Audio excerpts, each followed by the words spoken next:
الحمد لله نحمده ونستعينه ونستغفره ونؤمن به ونتوكل عليه ونعوذ بالله من شرور أنفسنا ومن سيئات أعمالنا من يهده الله فلا مضل له ومن يضلل فلا هادي له ونشهد أن لا إله إلا الله وحده لا شريك له ونشهد أن محمدًا عبده ورسوله سبحان ربك رب العزة عما يصفون وسلام على المرسلين والحمد لله رب العالمین۔ میرے محترم بزرگوں اور دوستوں، اللہ تعالیٰ نے دنیا کے اندر انبیاء کرام کو بھیجا، رسولوں کو بھیجا، پیغمبروں کو بھیجا، صرف اس مقصد کے لیے تاکہ انسانیت اللہ کے سامنے جھکنے والی بن جائے، اللہ کے حکم پر عمل کرنے والی بن جائے۔ اللہ تعالیٰ کا انسان کو بھیجنے کا مقصد بھی یہی تھا کہ یہ انسان اپنے رب کو پہچان کر زندگی گزارنے والا بن جائے تو دنیا میں بھی کامیاب اور آخرت کے اندر بھی کامیابی ملے گی۔ اللہ تعالیٰ نے حضرت ابراہیم علیہ السلام کو ایسے دور کے اندر بھیجا، ایسے علاقے کے اندر بھیجا جہاں بتوں کو بیچا جاتا تھا، جہاں بتوں کو بنایا جاتا تھا، جہاں یہ اعلان لگایا جاتا تھا اگر کسی کے بت کا ہاتھ ٹوٹ گیا تو وہ اپنے بت کو بدل لے، کسی کا پیر ٹوٹ گیا تو وہ اپنے بت کو بدل لے، اپنی مورتی کو بدل لے، اپنے معبود کو بدل لے۔ حضرت ابراہیم علیہ السلام نے ایسے ماحول کے اندر آنکھ کھولی جہاں چاروں طرف انسانیت گمراہی کے اندر ملوث تھی اور گمراہی میں زندگی بسر کر رہی تھی۔ اللہ تعالیٰ نے حضرت ابراہیم علیہ السلام کا ذکر قرآن میں کئی جگہ فرمایا، اور جن جن آزمائش کے اندر اللہ تعالیٰ نے حضرت ابراہیم علیہ السلام کو مبتلا کیا اور جن جن چیزوں کے اندر حضرت ابراہیم کی آزمائش لی، ان چیزوں کے اندر حضرت ابراہیم علیہ السلام کامیاب اور کامران رہے۔ اللہ تعالیٰ کی ہر آزمائش کو پورا کیا۔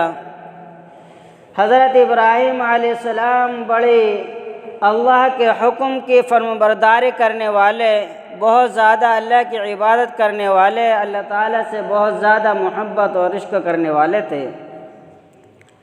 کتابوں کے اندر لکھا ہے کہ جس وقت شام کے اندر حضرت ابراہیم علیہ السلام کو شام کی زمین تنگ ہو گئی اور لوگ ان کو پریشان اور مجبور کرنے لگے، اللہ تعالیٰ نے ان کو حکم دیا کہ سرزمین مصر کو چھوڑ دو۔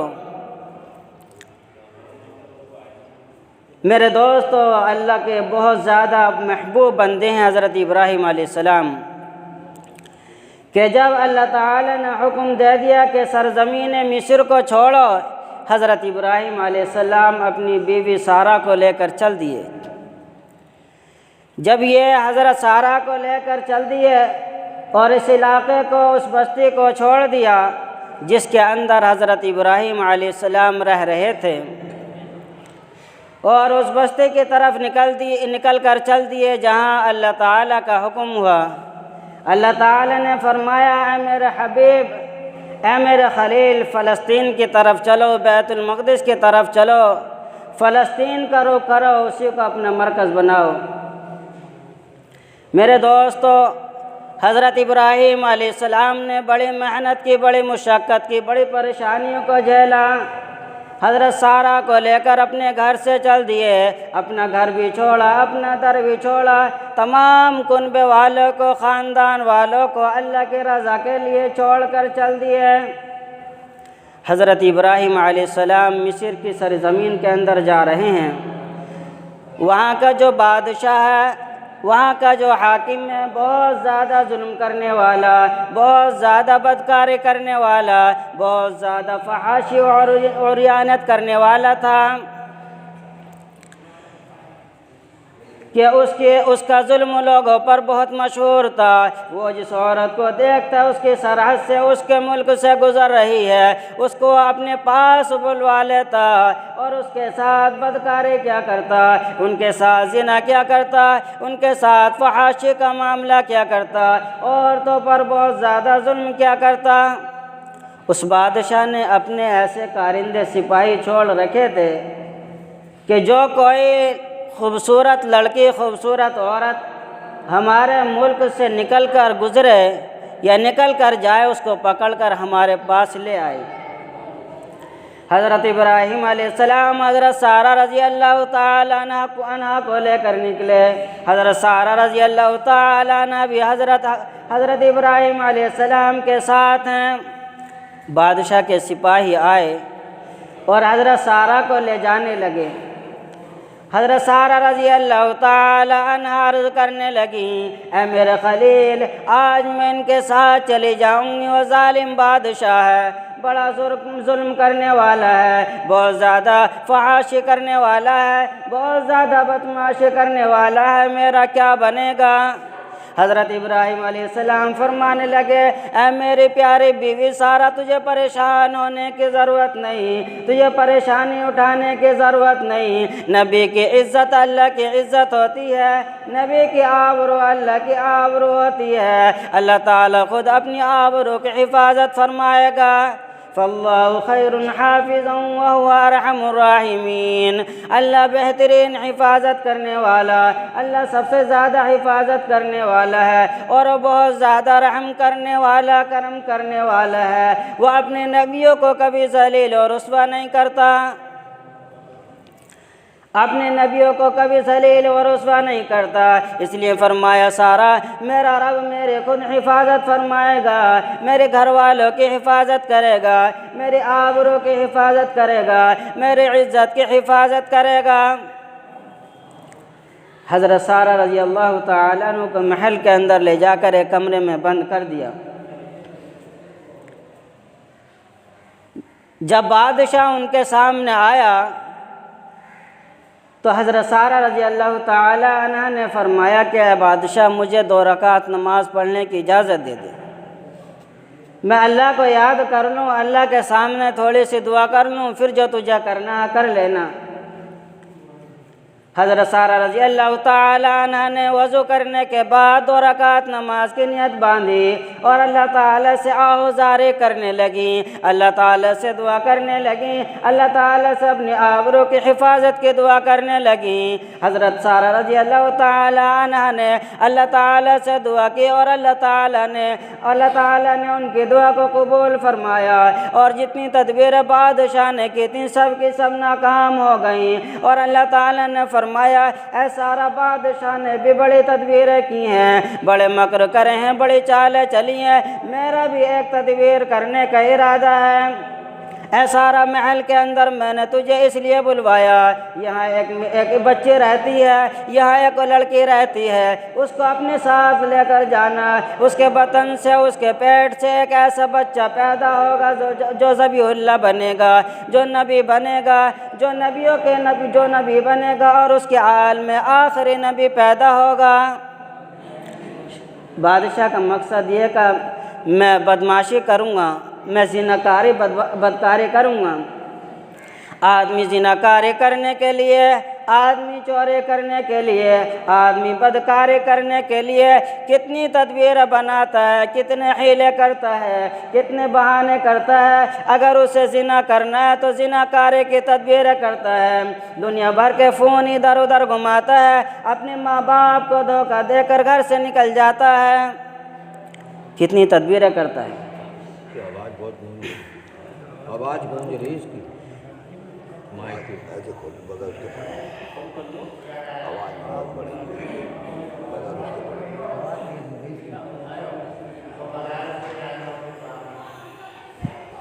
مائک ادھر پیچھے نہیں ہوگی، اس کے بعد جب ظالم بادشاہ نے ارادہ کیا اور حضرت سارہ رضی اللہ تعالیٰ نے نماز ادا کر لی، میرے دوستو گناہ کا مادہ ایسا ہوتا ہے، انسان اپنی گناہ کے اندر ایڑی چوٹی کے زور لگا دیتا ہے۔ تو وہ بادشاہ بڑا ہی ظلم کرنے والا، بڑا ہی بدکار بادشاہ تھا۔ جب اس نے حضرت سارہ کی طرف ہاتھ بڑھایا تو اس کے بدن کے اندر درد ہونے لگا اور اس کے ہاتھوں نے کام کرنا بند کر دیا، اور اس کی زبان کے اندر بھی لکنت آ گئی۔ جب اس نے یہ دیکھا کہ اس عورت کی دعا کی وجہ سے میرے یہ حالت ہو گئی، وہ بادشاہ کہنے لگا، اے نیک بیوی، میں نے جو گناہ کا ارادہ کیا تھا اب میں گناہ نہیں کروں گا، تو اپنے رب سے دعا کر دے، میرے لیے دعا کر دے، تاکہ یہ مجھے جو پریشانی آئی ہے، جو میرے بدن کے اندر درد ہو رہا ہے، میرے ہاتھوں میں جو اکڑن پیدا ہو گئی، یہ سب کی سب ختم ہو جائے۔ میرے دوست، نبی کا گھرانہ بہت شریف گھرانہ ہوتا ہے۔ اگر ہم تم میں سے کوئی ہوتا تو کہتے میں اسے کیوں معاف کروں؟ تو حضرت سارہ رضی اللہ تعالیٰ عنہ نے اللہ تعالیٰ سے دعا کی، اے اللہ، یہ بدمعاش جو اپنے گناہ سے توبہ کرتا ہے، اپنی نیت کو اس نے صاف کر لیا۔ اس کے بعد اللہ تعالیٰ نے اس کو پھر ٹھیک کر دیا، پھر جیسا تھا وہ ویسا ہی ہو گیا۔ اس نے سوچا، اتنی حسین عورت، اتنی خوبصورت عورت، اتنی شاندار عورت میرے ہاتھ لگی ہے، میں اس کو ایسے کیسے چھوڑ دوں؟ پھر اس نے برائی کا ارادہ کیا، اور چاہا کہ میں پھر برائی کر لوں، چاہا کہ میں بدکاری کر لوں۔ پھر حضرت سارہ رضی اللہ تعالیٰ عنہ نے اللہ تعالیٰ کے سامنے ہاتھ اٹھا دیے، پھر اسی طرح جیسے اس کی پہلی حالت تھی اسی طرح دوسری مرتبہ ہو گئی۔ پھر اس نے سارہ سے کہا کہ نیک بندی، میں پھر توبہ کرتا ہوں، معاف کر، مجھے معاف کر دے اور دعا کر دے جیسے میں پہلا تھا صحیح ویسے ہی ہو جاؤں۔ حضرت سارہ رضی اللہ تعالیٰ عنہ نے دوسری مرتبہ بھی اللہ تعالیٰ سے دعا کی، دوسری مرتبہ بھی وہ ٹھیک ہوا۔ پھر تیسری مرتبہ اس نے ارادہ کیا، پھر بدکاری کا ارادہ کیا کہ اتنی خوبصورت لڑکی، اتنی اچھی عورت کہاں ملے گی۔ پھر تیسری مرتبہ اس نے بدکاری کا ارادہ کیا۔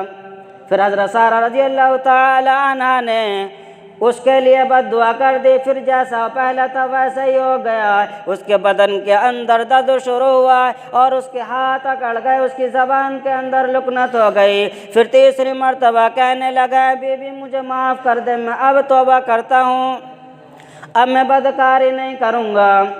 پھر وہ بادشاہ بولا، حضرت سارہ رضی اللہ تعالی عنہ نے دعا کر دی اور ٹھیک ہو گیا بادشاہ۔ اس کے بعد اپنے سپاہیوں سے کہنے لگا، اپنے لوگوں سے کہنے لگا، او بدماشو، تم ایسی کی کون سی بلا کو پکڑ کر لائے ہو، کس مصیبت کو محل کے اندر لائے ہو؟ جب میں ارادہ کرتا ہوں برائی کا، بدکاری کا، یہ مجھ پر کچھ اثر کر دیتی ہے، جس کی وجہ سے نہ میرے ہاتھ کام کرتے ہیں نہ زبان کام کرتی ہے۔ حضرت سارہ سے کہنے لگا، جلدی نکل جا یہاں سے، یہاں مت رکنا، جلدی نکل جا۔ اور کہا کہ میرے یہاں ایک لڑکی رہتی ہے، اس کو بھی ساتھ لے جا تاکہ تیری خدمت کریں۔ اللہ تعالیٰ نے اس کو، حضرت سارہ کو بلایا تھا تاکہ حضرت ہاجرہ کو نکالنے کا ذریعہ بن جائے۔ اللہ تعالیٰ حضرت سارہ کے بطن سے حضرت اسماعیل علیہ السلام کو پیدا کرنا چاہتے تھے، اور حضرت اسماعیل علیہ السلام کی نسل سے نبی اکرم صلی اللہ علیہ وسلم کو پیدا فرمانا چاہتے تھے۔ مقصد یہ تھا۔ اس ظالم بادشاہ نے بھی بڑی تدبیریں کی، بڑے مکر کیے، بڑے جال پھیلائے، لیکن کامیاب نہیں ہوا۔ پھر اللہ تعالیٰ نے اپنی جو چال چلی، تدبیر چلی، اللہ تعالیٰ کامیاب رہا۔ علماء اکرام نے لکھا ہے کہ ایک مرتبہ ایک جہاز پانی کے اندر جا رہا تھا، اس کے اندر افراد موجود تھے، مرد بھی موجود تھے، عورتیں بھی موجود تھیں۔ اچانک ایسا ہوا، طوفان آ گیا اور وہ کشتی ٹوٹ کر بکھر گئی۔ کچھ لوگ تو پانی کے اندر ڈوب گئے اور ختم ہو گئے، کچھ لوگ کشتی کے تختوں پر سوار ہو گئے، کچھ لوگوں نے کشتی کے تختے کو اپنا سہارا بنا لیا اور اسی پر چلنے لگے۔ پانی کے اوپر تختہ چلتا ہوا کناروں پر لگا، اسی طرح ایک عورت اپنے بچے کو لے کر ایک تختے پر بیٹھ گئی۔ ایک نوجوان نے دیکھا کہ خوبصورت عورت ہے، اس کے ساتھ ایک بچہ ہے، اکیلی ہے، تنہا ہے۔ اس نے برائی کا ارادہ کیا، اس نے بدکاری کا ارادہ کیا، اس نے اللہ کو ناراض کرنے والا کام کیا۔ اس نے اس عورت کے بچے کو چھین کر اس کو سمندر کے اندر پھینک دیا۔ اس کے بعد اس عورت سے کہنے لگا میرے پاس آ جا۔ عورت نے اپنے دل کے اندر کہا اگر میں پانی کے اندر کود جاؤں گی تو مر جاؤں گی، ختم ہو جاؤں گی، اور اگر میں تختے پر بیٹھی رہی تو میرا ایمان بھی جائے گا، میری عزت بھی جائے گی۔ اے اللہ تو سب کی سننے والا ہے، تو نے یونس علیہ السلام کو سمندر کے اندر مچھلی کے پیٹ سے نکال کر حضرت یونس علیہ السلام کی بات سنی اور ان کو سمندر سے صحیح سالم نکال دیا۔ وہ دعا کرنے لگے لا الہ الا انت سبحانک انی کنت من الظالمین۔ اے اللہ تو نے اپنے پیغمبر یونس علیہ السلام کی اس دعا کو سنا تھا۔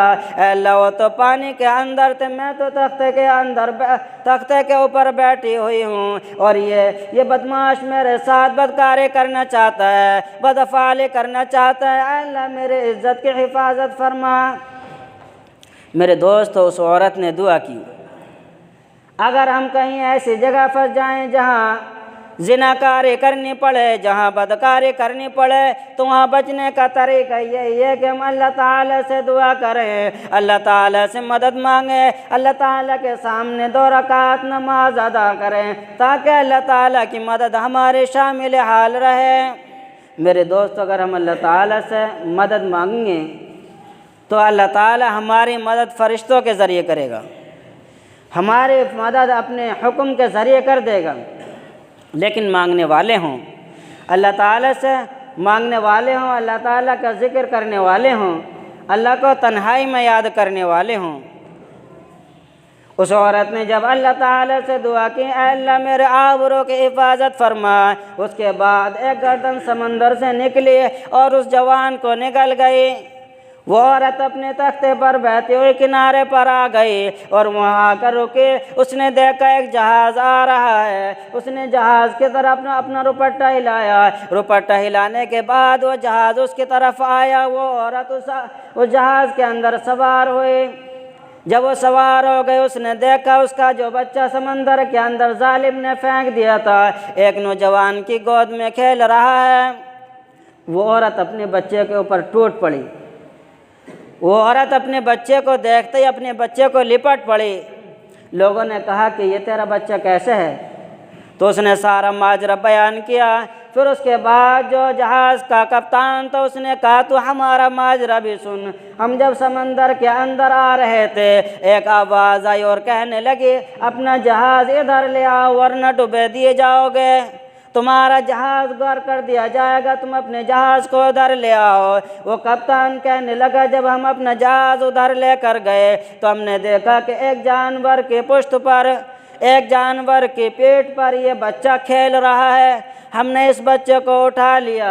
تو میرے دوست اگر ہم اپنے ایمان کی حفاظت کریں گے، اپنے آبرو کی حفاظت کریں گے، اپنی عزت کی حفاظت کریں گے تو اللہ تعالیٰ ایمان بھی بچائے گا اور عزت بھی بچا لے گا۔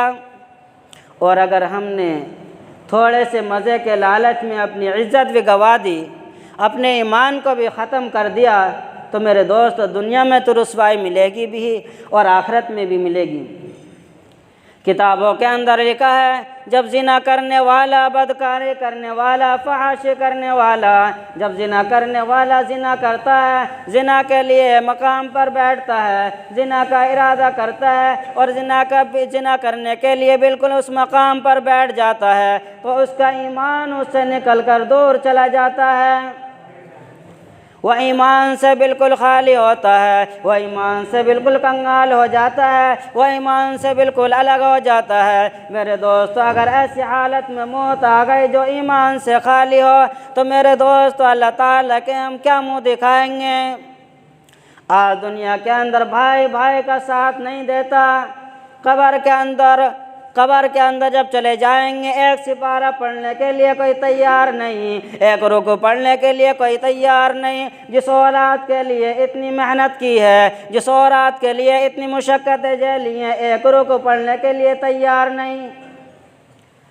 ہم اپنی اولاد کو دیندار بنائیں اور ایسے کام کریں جن سے تم مرنے کے بعد بھی زندہ رہو، مرنے کے بعد بھی تمہیں ثواب ملتا رہے، مرنے کے بعد بھی تمہارے اعمال بڑھتے رہیں، مرنے کے بعد بھی تمہیں نیکیاں ملتی رہیں، مرنے کے بعد بھی تمہارے درجات بلند ہوتے رہیں۔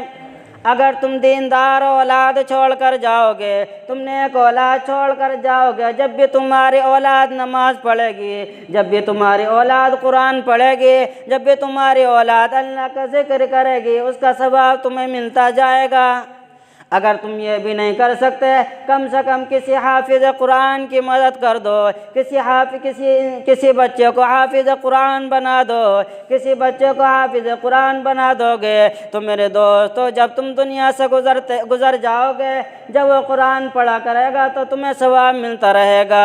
اسی طرح اگر تم یہ بھی نہیں کرتے تو مسجد تم بنوا جاؤ، مدارس بنوا دو، اللہ کے گھر کے اندر کوئی کام کرا دو، کوئی پنکھا لگوا دو، کوئی بلب لگوا دو، صفائی کا انتظام کروا دو، پینٹ وغیرہ ہو رہا اس کا انتظام کرا دو، فرش کا انتظام کرا دو۔ جب تک یہ چیزیں تمہاری مسجد کے اندر رہیں گی، جب تک مسجد کے اندر پنکھا چلتا رہے گا، اللہ تبارک و تعالی اس پنکھے کی برکت سے جو اس کے نیچے نمازی نماز ادا کرے گا اور تم دنیا سے چلے جاؤ گے، اس کے بعد بھی تمہیں ثواب ملتا رہے گا۔ تم نے مسجد کے اندر پتھر لگوا دیا، جب بھی وہ پتھر جب تک مسجد کے اندر رہے گا، تمہارے جانے کے بعد تم کو ثواب ملتا رہے گا۔ یہ ساری چیزیں ایسی ہیں، تینوں چیزیں کہ انسان کے مرنے کے بعد انسان کو کام آتی ہیں، ورنہ دنیا کے اندر جتنی چیزیں تم مرنے کے بعد چھوڑ کر جاؤ گے، نہ اولاد یاد کرے گی، نہ خاندان والے یاد کریں گے۔ مال کو تقسیم کر لیا جائے گا، مال پر لوگ جھگڑا کریں گے، تمہاری اولاد کے اندر جھگڑا ہوگا، آپس میں اختلاف ہوگا، اور آپس میں رنجش ہو جائے گی تو تمہاری اولاد تمہیں خود گالی دے گی۔ باپ چلا گیا بٹوارہ کر کے نہیں گیا، باپ چلا گیا بڑے بیٹے کو زیادہ دے کر چلا گیا، باپ چلا گیا چھوٹے بیٹے کو زیادہ دے کر چلا گیا، باپ چلا گیا مجھے محروم کر گیا، دوسرے بیٹوں کر دے گیا۔ میرے دوست یہ ساری چیزیں ہوتی ہیں۔ اللہ تعالیٰ مجھے اور سب کو نبی اکرم صلی اللہ علیہ وسلم کی سنتوں پر عمل کرنے کی توفیق مرحمت فرمائے، ہم سب کو دین پر چلنے کی توفیق مرحمت فرمائے، آمین وما علینا الا